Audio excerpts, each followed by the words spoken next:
నమస్తే. రాష్ట్రంలో జరుగుతున్నటువంటి ఇంజనీరింగ్ కౌన్సిలింగ్ ప్రక్రియ అందరికీ తెలిసిందే. ఈ ఇంజనీరింగ్ ప్రక్రియలో భాగంగా విద్యార్థులకు పొందినటువంటి సీట్లు ఏ విద్యార్థికైతే అలాట్మెంట్ ఆర్డర్లో సీటు పలానా కాలేజ్ అని చెప్పేసి వస్తుందో ఆ కళాశాలకు అలాట్మెంట్ ఆర్డర్ తీసుకుని వెళ్తే విద్యార్థులను ఖచ్చితంగా మీరు ఫీజు చెల్లించాల్సిందే అని చెప్పేసి విద్యార్థులపైన ఆయా కళాశాలలు ఇబ్బందులకు గురి చేస్తున్నాయి.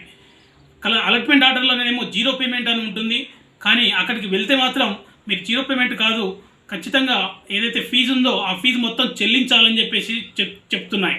రాష్ట్ర ప్రభుత్వం ఒక సర్క్యులర్ జారీ చేసింది. ప్రభుత్వ నిబంధనల ప్రకారంగా విద్యార్థులకు రియంబర్స్మెంట్ చెల్లిస్తున్నాం, ఆ రియంబర్స్మెంట్ ప్రకారంగానే విద్యార్థులను జాయిన్ చేసుకోవాలని చెప్పేసి ప్రభుత్వం తెలియజేస్తుంది.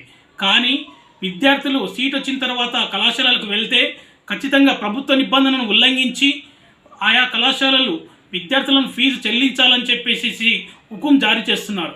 పేద మధ్యతరగతి విద్యార్థులు అప్పటికప్పుడు ఫీజు చెల్లించాలంటే తీవ్ర ఇబ్బందులకు గురవుతున్నారు. వారికి రియంబర్స్మెంట్ విషయంలో పూర్తి అవగాహన ఉన్నప్పటికీ కూడా కళాశాలలు తప్పుదో పట్టించేసరికి ఎక్కడికి వెళ్ళాలో తెలియక వారికి తీవ్ర ఇబ్బందులకు గురవుతున్నారు. ఈ అంశం పైన రాష్ట్ర ప్రభుత్వం కానీ రాష్ట్ర ఉన్నత విద్యాశాఖ కానీ స్పందించి విద్యార్థులకు న్యాయం చేసే విధంగా చూడాలని చెప్పేసి తెలియజేస్తున్నాం.